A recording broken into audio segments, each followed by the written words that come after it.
Hey, this is Madeline Sklar. And Suze Cooper, and you're listening to All Things Audio.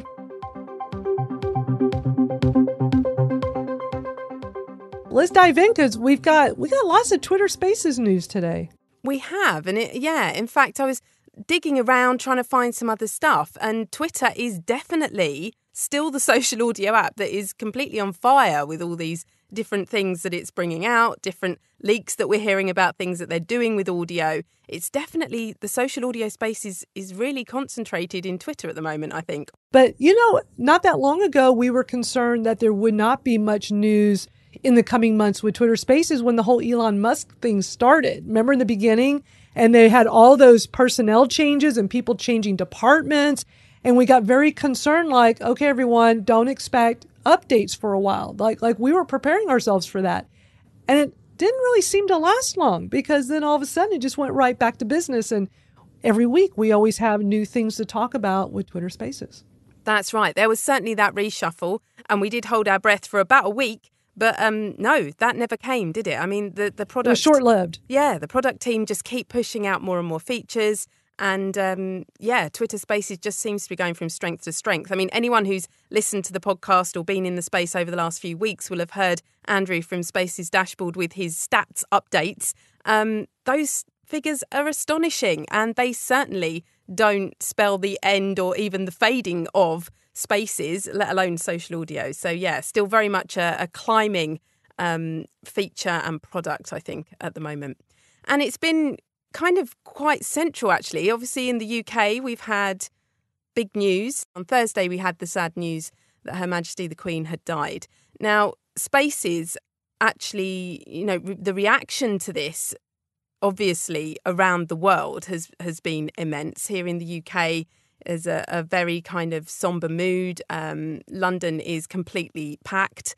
And Andrew from Spaces Dashboard actually tweeted out what he had seen in terms of what the national and international news agencies were doing around the death of the Queen right here on Spaces. I mean, I'm not surprised to see the news outlets take the opportunity to cover such a huge event live here on Spaces. Were you surprised by it, Madeline? What was kind of your reaction to it?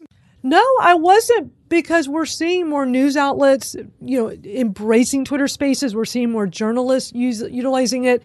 The screenshot that Andrew that he took for his Spaces dashboard, I saw that as well. And I was really wowed by the fact that the way people were utilizing Twitter Spaces to discuss this, the ways the news outlets were jumping on board this. I'm very impressed, because what a great way to have world events discussed live and available for replay for those that aren't live, to be able to hear people discuss these things that are going on in our lives and the world around us, I think is huge. And this was a great example of how powerful social audio is.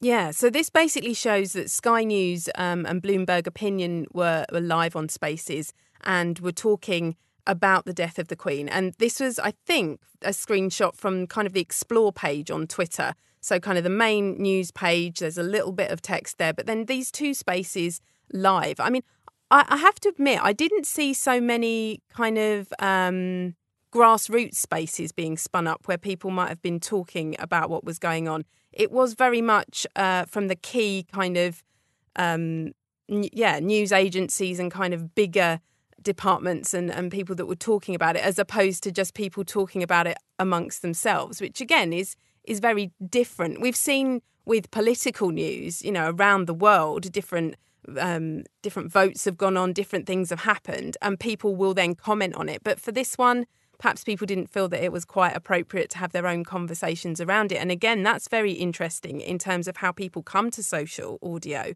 and what they feel is the right thing to be talking about at what time. So, yeah, really interesting. And, super interesting to see not only that Sky News and Bloomberg were doing those spaces, but that Twitter was actually kind of putting them front and centre on that page as the news was breaking as well.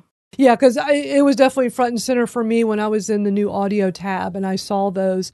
I'm sure there were plenty of other conversations going on. But, we don't have access to the old Spaces tab now, which is fine because we rely on spacesdashboard.com to see. And I'm sure Andrew is probably able to tell us maybe later when we bring our speakers on to chat with us. He's probably noticed plenty of people starting spaces and having conversations discussing the Queen and everything that's been going on. I'm sure there's been lots of them. I just could not discover it in Spaces on Twitter. I would have to go over to Spaces dashboard because, as of right now, that is the best place to go for discoverability. And no, Andrew does not pay us to say that. We're just speaking truth because we use that site. It's a free site. And right now we don't have access. I mean, some of you, I think, still have access to the Spaces tab on mobile where you could still do a search. You can still see all these different rooms. But for the rest of us, the way they incorporated audio and podcasts is a completely different experience. So we have to rely on the space bar at the top, which is not the same as the Spaces tab. It's a huge difference. Yeah, it certainly is. It certainly is. And what a case in point that actually I might quite like to have listened to or joined a conversation about what was going on, about what, I live just outside of London. I'm not there all the time, but perhaps if there were people that were there, that were at Buckingham Palace or that were milling about, that perhaps might have been on Spaces, I don't know. But I couldn't have even begun to think about where to find them natively in the app because it's just not possible at the moment. But there we are. There you go. Let's move on and talk about this tweet that we were tagged in from both Bez and Don, which was about private audio spaces. So Bez is actually in the space today. Hi there, Bez. Thank you for tagging us on this tweet. Maybe you can come and speak to us in a bit about it.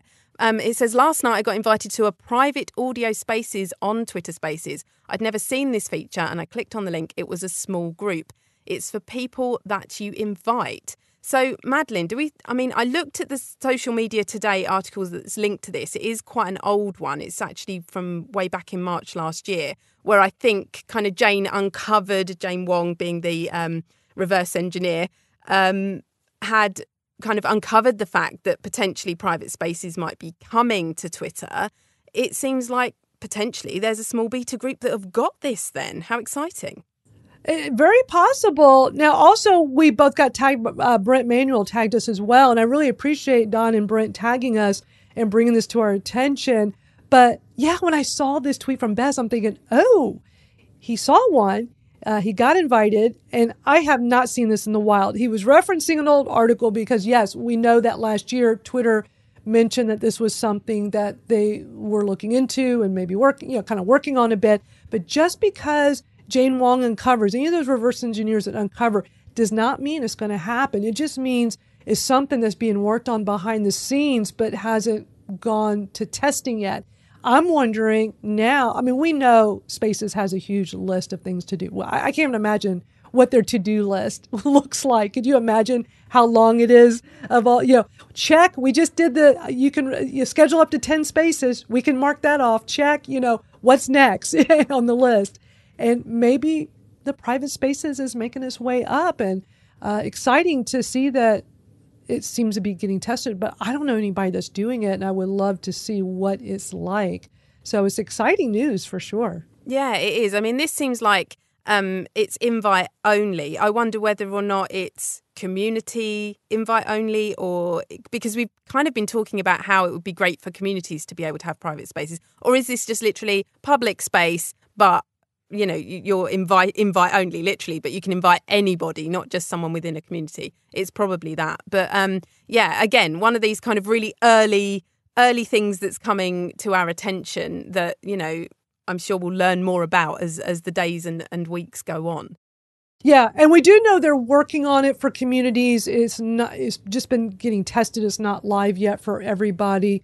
Right now, the only way to do something that's more private would be a ticketed space, because somebody'd have to pay. It's a paywall. You'd have to pay, and that's about as private as you could get that I'm aware of that's available right now. So I would imagine communities would.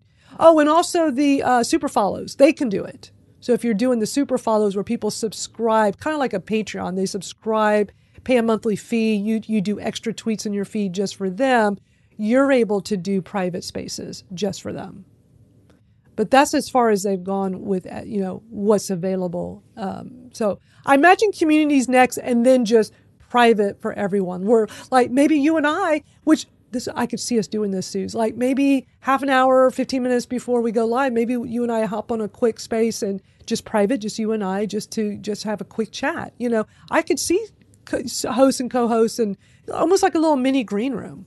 Yeah, and that's something that we've always said would be useful, whether or not it's, something that's timed in a private room whereby you're actually whether it's something that you're timed in a public room so that you can set it for like the first 5 minutes actually is private and then it goes live and you're open as a green room, or as you say, that it's a separate space, but it's private and just the two of you. Yeah, really interesting. And interesting as well that we're thinking here about, it's about those premium offerings that Twitter kind of have. You're talking there about ticketed spaces and the rest of it. And actually our next story is about Twitter Blue subscribers being able to get access to the podcast, the audio tab, which is very interesting as well. I believe it's only people that are on iOS from the look of this Twitter Blue tweet, though. Is that right, Madeline? Yes, because it says Android coming soon. So in this tweet, Twitter Blue is saying that because they have this thing called Labs. When you're a subscriber to Twitter Blue, if you're not familiar with Twitter Blue, it is a subscription service that Twitter started last year where you pay a small monthly fee and you get additional features and access to things.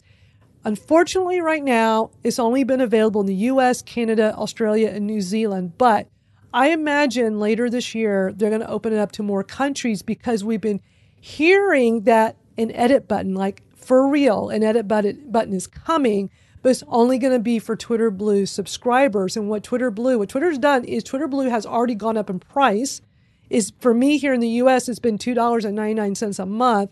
They've now upped it to $4.99 a month. And so if you don't have Twitter Blue and you want to sign up right now, the edit button's not out yet. And some of these lab features, I've seen some people have some stuff in labs that I don't have. I don't even know what that's about yet. But you're going to have to pay the new cost. Those of us that have been at the $2.99, Twitter sent an email to all of us informing us that we can stay at that price until October, and then it's going to automatically go up to this new price. So my thinking is, because they're going to up the price for everyone, if you're new, the new price is up now. For everybody else, we're going to get rolled into this new cost. And with this hint of the new edit button, and now seeing this tweet where they just announced this week that, if you have Twitter Blue, and you have, Labs is one of the features, and Labs is basically, here are new things we're trying out. You get it first. Like only the Twitter Blue, people can have it. And so now we're seeing that they're giving this new audio tab. Now, you and I already have, we have it. You don't have Twitter Blue. So I'm thinking first they gave access to some of us Spaces hosts. And I don't know if it's like some of the early beta hosts or just people like us that, in addition to being early beta hosts, but we also are power users of Twitter Spaces. So I'm not really quite clear from, like, some people have it, some people don't. But then I've heard people that don't use Spaces as a host. They just go as listeners and they have access to the new tab. But to see that, well, if you are a Twitter Blue subscriber, you now have access to the tab. So it just makes me think that they're seeing that Twitter Blue is something that could bring them money, bring them income into Twitter due to the subscription. And why not give those people access first to these new things before it gets rolled? Not everything, but some of these cool new features they're experimenting with. So I found this tweet very interesting that they're doing this. But considering that we know the edit button is going to go to Twitter Blue subscribers first, it made me think, like, okay, I bet they're going to just start rolling out some new features just to Twitter Blue people first and make that a thing to entice people to come sign up. Yeah, I mean, Twitter Blue is not available over in the UK, so I would love it. But, it's not available here. And also, how many different versions of this app are flying about? Like, I can't even imagine what kind of whiteboard and how many sticky notes the Twitter product team are having to keep track of right now. It's blowing my mind. Like, you've got people in the US with Twitter Blue, you've got beta testers, some people have got this, some people have got that, Android, iPhone. it's kind of bonkers, really, how many different versions. It's almost as though, trying to find someone who's got exactly the same version as you and can see all the same things as you is not straightforward anymore. Like, somebody else on the same phone as you in the same country might not be having the same experience with the app, certainly in terms of audio and different features and functions. So it's kind of crazy, I think.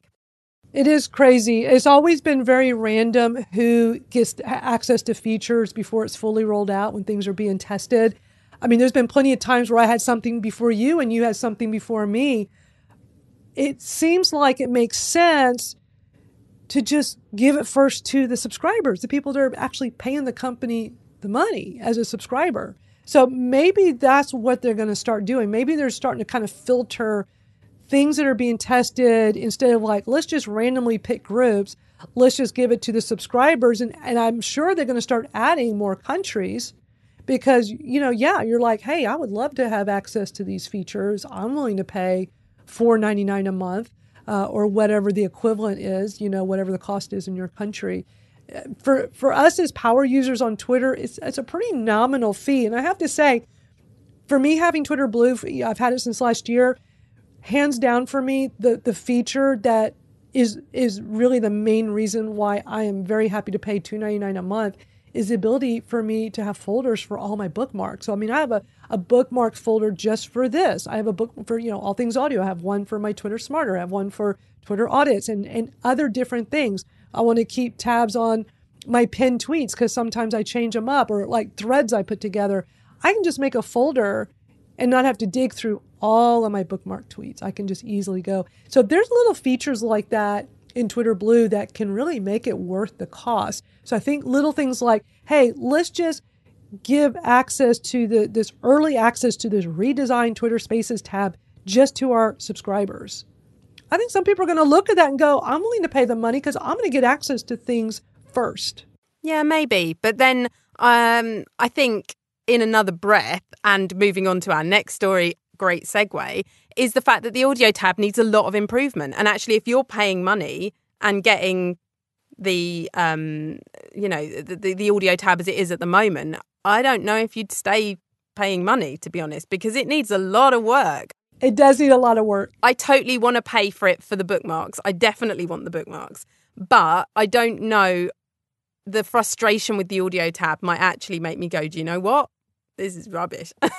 I don't know. It's not complete rubbish. I know it's still in beta. I know they're still working on it. I know. I have been in touch with someone in the product team who got in touch after my thread that we spoke about last week. So I'd put together like 8 tweets in a thread with my first thoughts on the audio tab. And someone got back to me and said, oh, could you DM this person at Twitter UK? And so I've been doing that and had a bit of a back and forth. And it's great that they're listening again. They're taking what I say. I don't know what they're doing with it, but they're taking it and they're reading it. So that's something. But one of the things that I noticed yesterday while I was fiddling about on the tab again was that I really would have loved to have saved for later. So I think that's something they could think about adding into that tab. So at the moment, there's a lot of auto playing, which I'm really detest. And I'm starting to detest even more every time I open it. It literally plays the first thing. The minute you hit on a station, it just plays the top of this pre-selected playlist. It will play episode 1 each time, whatever that is. And that, I just find that annoying. Or sometimes it puts you in a live room. It puts you in a live room sometimes, which I do not like that at all.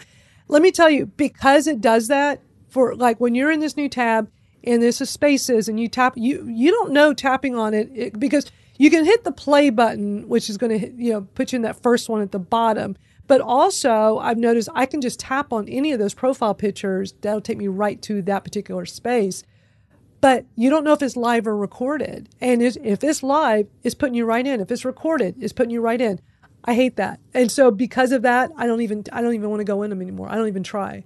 Because I don't want to just be in somebody's live room randomly because I'm just when I have like a few minutes of in between like appointments or just I have a few minutes, I like to go see what's going on. That's how I've always used the Spaces tab. I like to just see, I have to look at discovery. What's going on? Who's having discussions? I just want to see what's the topic, who's the host, who are the speakers right now. And most of the time I don't have time. I don't want to be there live because then people are going to see me for like 30 seconds and go, well, gosh, what's wrong with her? Popped in and popped out. That's rude. I don't want it to come off like that. So I want to just see what's going on. And then if I do have time, then I'll stay. And so I think it's a big fail on their part. So I don't even want to go to the tab anymore. I don't want to tap on anything because of that. We need live spaces in a separate place and somewhere that we can search properly so that we can choose to be there in the moment in that live space, as you say. It's a very different behaviour to podcast listening, which is listening to something, or a replay listen, not something that you're going to interact with or, appear in any kind of engage you speak, I speak kind of way. Listen only, basically, is what you're in when you're going for a podcast, when you're looking for something to just listen to. And so in combining those lives into that listening only space, it's sort of jarring. And also, as we've said, means we can't really see all the live spaces that are going on and make the decision to listen to them. But my point with this tweet about the audio tab having a save for later was that I had actually scrolled through and seen a podcast episode that I would quite like to listen to. But I didn't have time right then to listen to it. So it would have been great, even if I could have just bookmarked it using the Twitter bookmarks feature. If I could have just with one tap gone, yes, I want to find that later on, because the station's playlists are really dynamic. And so the next time I went back into that station, even though it was only like half an hour later, it had updated and that episode had disappeared and I hadn't remembered exactly what it was and that I wasn't going to spend time searching somewhere to find it. But it would have been good to just be able to save that for later on and to come back to it. Or maybe there's that thing that actually, do you need to bookmark things for later? If you're not listening to it right now, is it just going to sit there and clutter up your files? Probably. But, maybe that's a comment on me. I don't know. Well, I think you have a great idea. And I'm so glad that you tagged the Spaces product team. And that's just a great thing to remind everybody here when you're, having a thought of like, gosh, I wish I could do this, wish I could do that. This is a great example of how to not only tweet it out to your community, like, hey, here's something else I thought of with this, I would love to see, but to tag the appropriate people so they're made aware. Because I totally agree with you. I would love to be able to do a tap and save to a bookmark or some kind of save for later. That's such an excellent idea. The other thing, too, I really don't like with this new tab is how I think it's inflating replays. Oh, definitely. Because of it and podcasts. And I can tell you in the past 2 weeks since this has been out, my Twitter audits room, the replays have been off the charts. And I even reached out to Evan, on this Spaces product team, asking him if he thought that would be why. And he kind of assumes that probably is. So I just feel like it's inflated because I think people are going to tap, oh, what's this? Or let me just hit the play button. And okay, I'm not interested in this. Let me move to the next. So maybe they listen to 5 seconds and now, or 1 second and is considered a replay. I don't know how many seconds before it's considered a replay count. Exactly. And I think it will be as soon as it all starts to autoplay. I think it is because I'm seeing the numbers jump.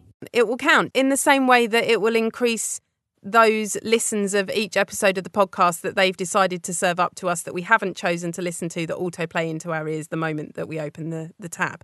It's, it's kind of, it's gaming it a little bit and it's not clear.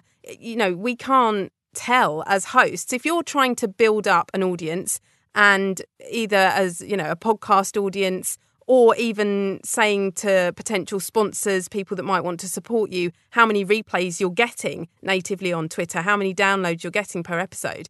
If you can't trust that stat, what have you got to go on? It's really difficult. And the analytics we get regarding Spaces, I was talking about this yesterday, are so slim anyway that if they're going to faff about with them as well, that's really unhelpful. So, I think, that there kind of needs to be a differentiation, a non-autoplay. I just think they need to think it through a little bit more. I agree. I totally agree. I put in some tweets from a thread I did today. I just want to make sure for those that are hosting spaces, because some people have been asking me, like, they're scheduling spaces and they're not able to find them, or they're trying to find their replays. And there are several ways to go and find something you've scheduled for spaces or your past spaces itself. So real quick, I just want to walk through it very briefly. So a quick way just to see your scheduled rooms on mobile is there is a new calendar icon. Do you have it now, Suze? Because last week you said you still didn't have it. I do. It's back. I have the scheduled spaces. I can schedule more than one, and I've done it, and I've worked it. It's good. It works. Good. And it's just real simple. When you all are scheduling more than one room, you'll notice when you go to schedule, the create your space part of on mobile, at the top right, you should see this new calendar icon. And when you tap on it, you're going to see everything you've scheduled. We know, according to Twitter Spaces, you can schedule up to 10, and it's good for 30 days. So it's good to know. There's another way that you can access your recorded and scheduled rooms on mobile. Everything you see with these screenshots and video is on my iPhone. Android should be the same or similar. So it's a kind of a roundabout way of doing this. And this is why I have a third tweet and a much easier way that I'm going to talk about in a moment. But there is a way to do this. You're going to go to your settings and privacy. And once you're in and I do it kind of slow in this video to make it real clear, like what to tap on to go from place to place. But you go to settings and privacy, then privacy and safety. This is something nobody would ever figure out on their own, by the way. Like somebody like me who taps on everything, that's how I found this. But I didn't even realize this was something Spaces had done. But once you get to privacy and safety, you wouldn't think Spaces would be in there, but it is. And when you tap on Spaces, you'll be able to see your recorded rooms. So if you're recording your rooms, you can go in there and you can access them all. And you'll see your upcoming scheduled rooms. So I'm glad they have a way to do this. I wish it was a much easier way to access it, not this weird roundabout way that no one would figure out on their own. That's why I was compelled to make a little video to show, so you can see how to do it on your own.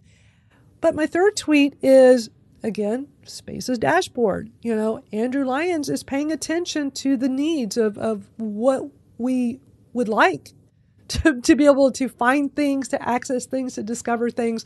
So what I like about Spaces dashboard, I can just click on the link to go to my space. I have my own Spaces on a page on there, and I can see everything all in one screen. I can see everything I've scheduled. I can see all the replays.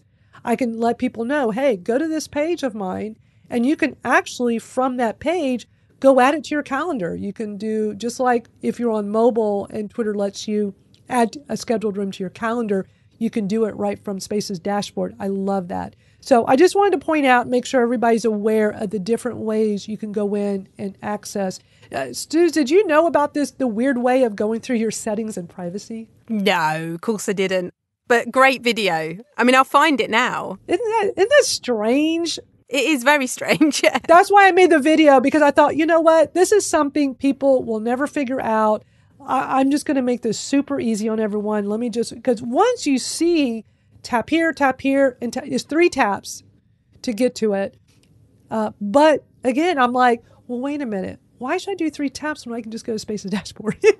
1 tap, I'm on the screen, and not only is it going to show my stuff, it shows the rooms I'm co-host, which would be this room each week, and other rooms I've spoken in. So it really gives you a lot. And the other thing I like about Spaces dashboard that we can't do with these other 2 examples, the first 2 examples are for your own.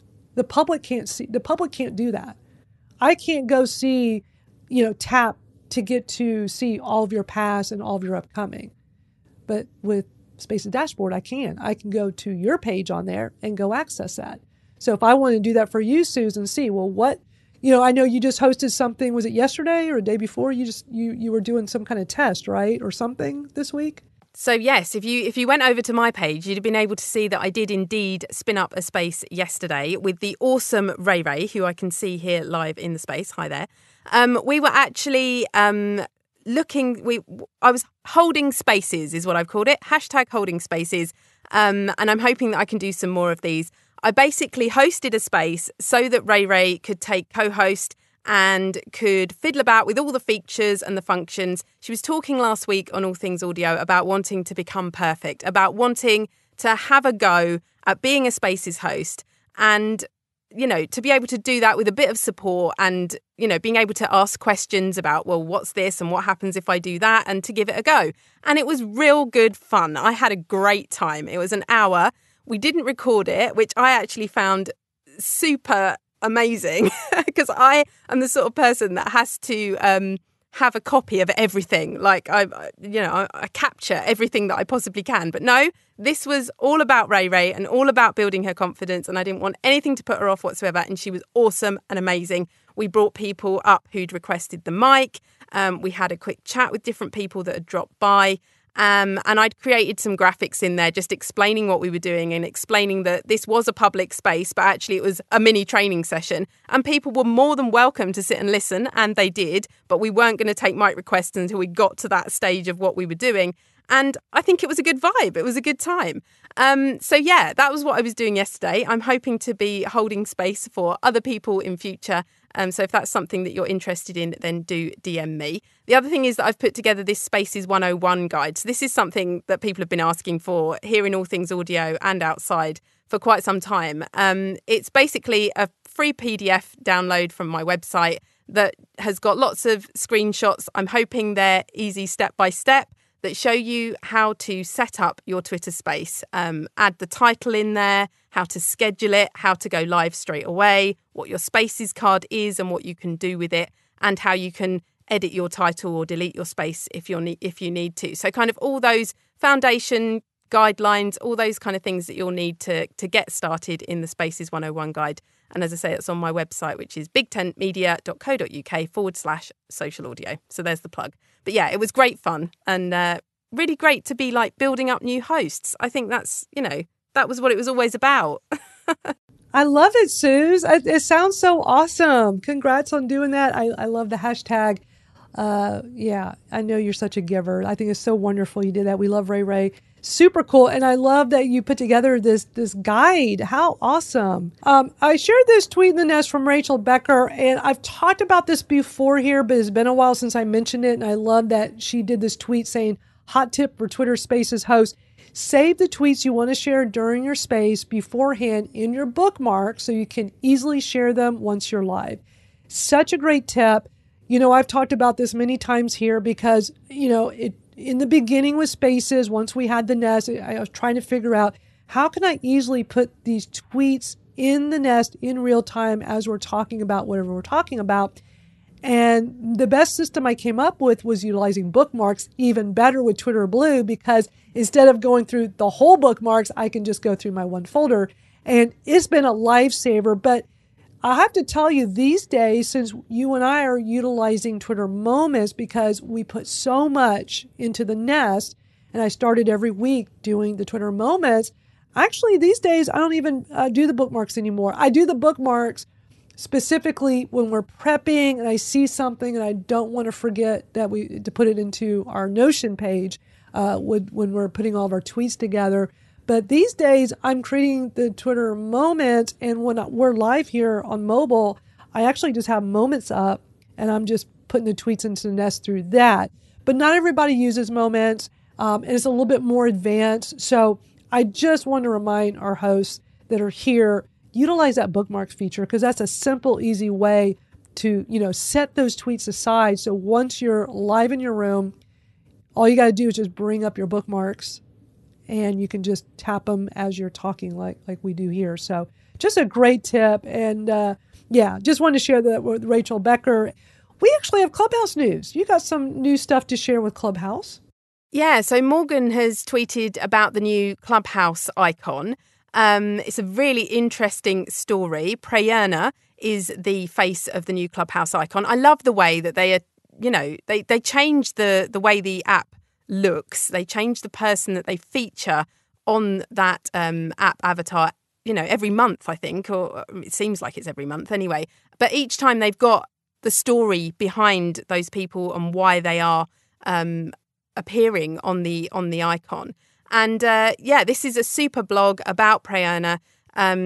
they're basically talking about her as a community builder. She has been on the Clubhouse HQ Sunday Music Room and has communities with the Himalayan Soul Club. She also hosts with the live International Tuesday Jam sessions. I mean, all of this is very kind of music-based, very community-based. She's done lots of fundraising. It's just really interesting to see who it is that they are profiling and putting out there. And this time it is very much a creator, a community builder, as Morgan points out as well. I think one of the interesting things I found about the blog is that she talks about having a strategy, basically, around your Clubhouse rooms. And I think, that's true of whether it's a Clubhouse room or a Twitter space or whatever social audio space you're going to take up. I think sometimes we can forget that there should be a reason why we're doing what we're doing. And she talks a little bit about, what is the reason for you hosting this space and doing it in this way. It reminded me a little bit of a book that I read not so long ago by Paryerna called The Art of Gathering, where she talks about, are you hosting a dinner party or are you holding an event for 100 people or, are you hosting a conference for thousands of people? And the difference between those different gatherings and the different ways that you'll relate to other people and the different communities that will grow out of each of those different relationship events, if you like. So, yeah, really interesting. Reminded me of a great book that I'd read and just wanted to kind of bring that here and share it with everyone on All Things Audio. Suze has one last piece of news, and then we want to chat with you. Yeah, it's Amazon AMP. And we've not heard much from Amazon about AMP, which was their foray into social audio a fair few months ago now. This is one that I'm really watching out for because I'm wondering whether or not there's ever going to be some kind of smart speaker integration, which I would be extremely interested in if there was. As it stands at the moment, I think Amazon AMP is still, well, I know that it's only available in the US and it seems still only really available to a very limited number of people. However, this news here is about the AMP web player. The idea being that this has guest mode enabled and that you can listen live to Amazon AMP on the web. Now, this is one of these social audio platforms where you're able to integrate music because they can lean on the Amazon Music catalogue. So there's no copyright issues, no licensing issues around that. So the idea of this one, they really pushed it out as, you can be your own radio presenter, you can be your own DJ, you can put your own playlist together. We've heard about this with, I was going to call it Greenhouse, would you believe? But Spotify, it wasn't even called Greenhouse, but that's how long we haven't spoken about that one for, Spotify Live. So, Amazon AMP, over in the US, you should be able to experience some level of it via the web player.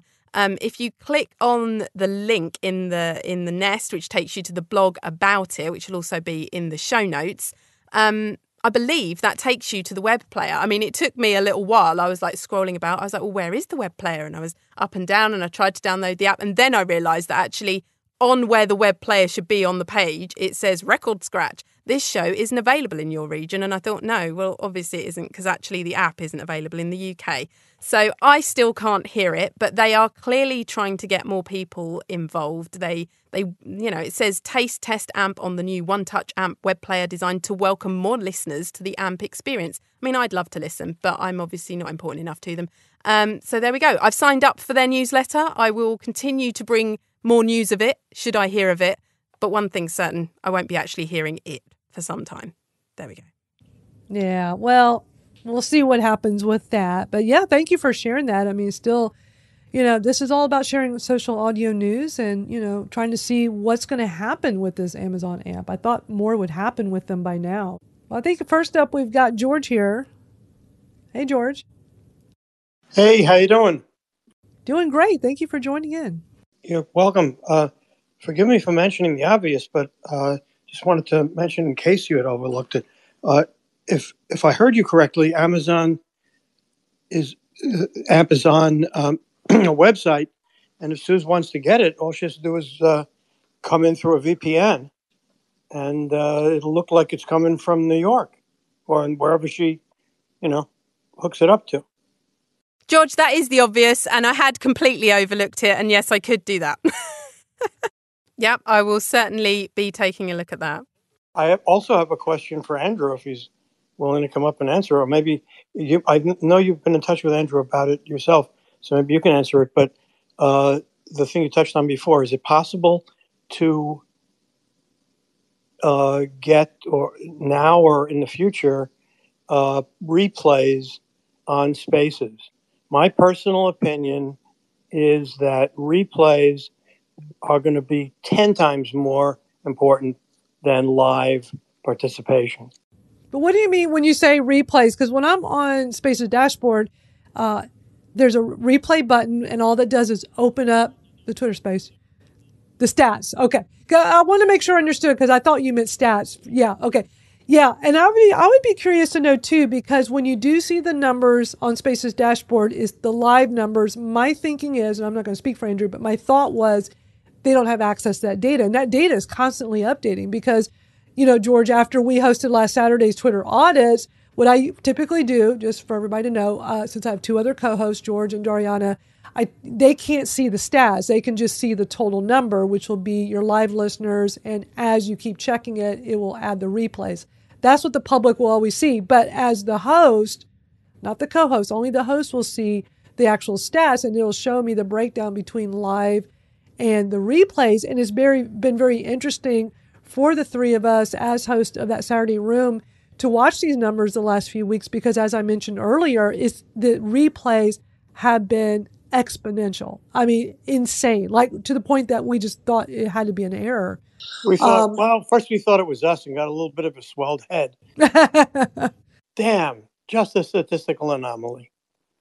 But one thing I did notice, George, is that those replays were exploding for like about 24 hours, and then it drops off. So that's why I'm thinking it's this new audio tab.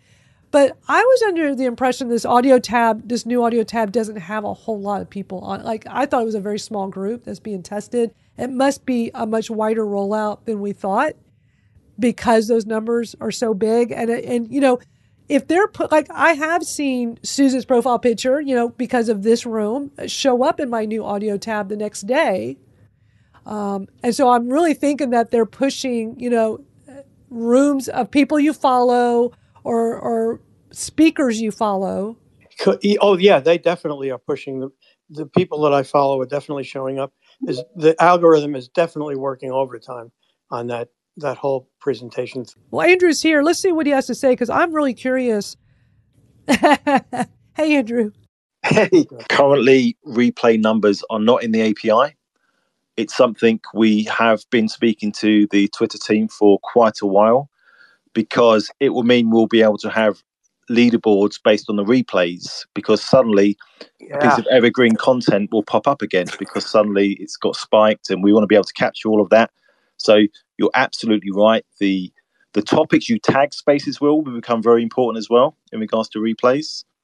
But 100% replays and podcasting, the blend will happen.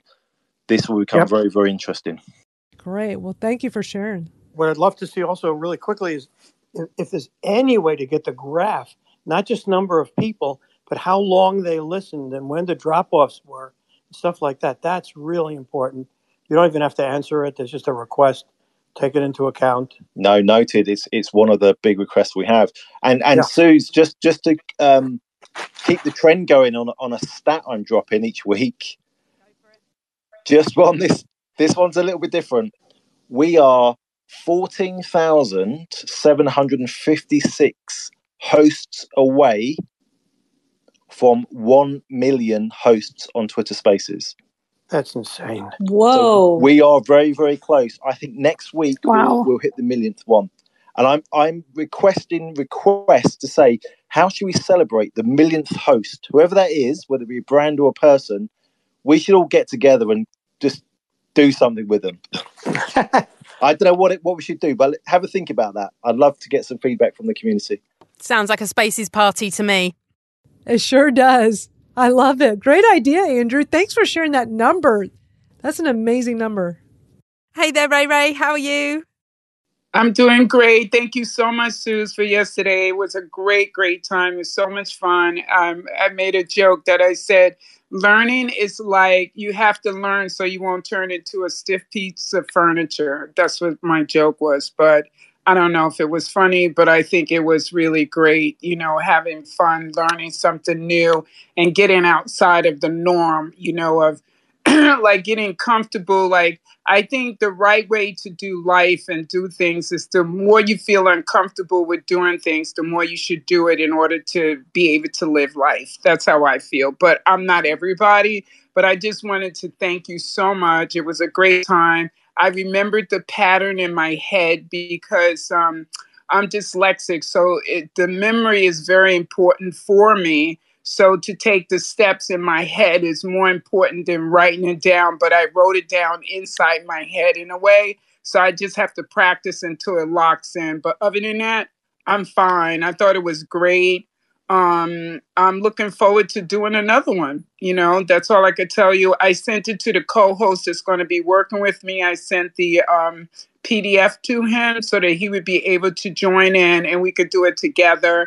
And then I hope to co-host and, do like maybe a part 2 to see how I'm doing with the situation that I needed confidence in. I thought that would probably be good for other people that are lacking confidence so that this way they see that, you can build this strong foundation in spaces and on Twitter. So thank you. No, thank you. It was a privilege to help you out and support you and to lift you up. I mean, it takes guts to get behind the mic and go live. As I said to you yesterday, on Spaces, you're never quite sure who might drop in and listen. Both of us were up for the fact that this was a mini training session that was completely live and open to anyone that dropped by. And you kind of have to be open to that because of the way that Spaces is at the moment. So thank you for being open to doing that. And I'm glad that you found it useful. And absolutely, part 2 will be on the way. Anybody that's interested in it, follow the hashtag holding space. And I will be holding space for new hosts over the coming kind of days and weeks. And if you would like one of those spaces to be held for you, then do drop into my DMs, as I say. So thanks so much, Ray Ray. It's lovely of you to say all those lovely things.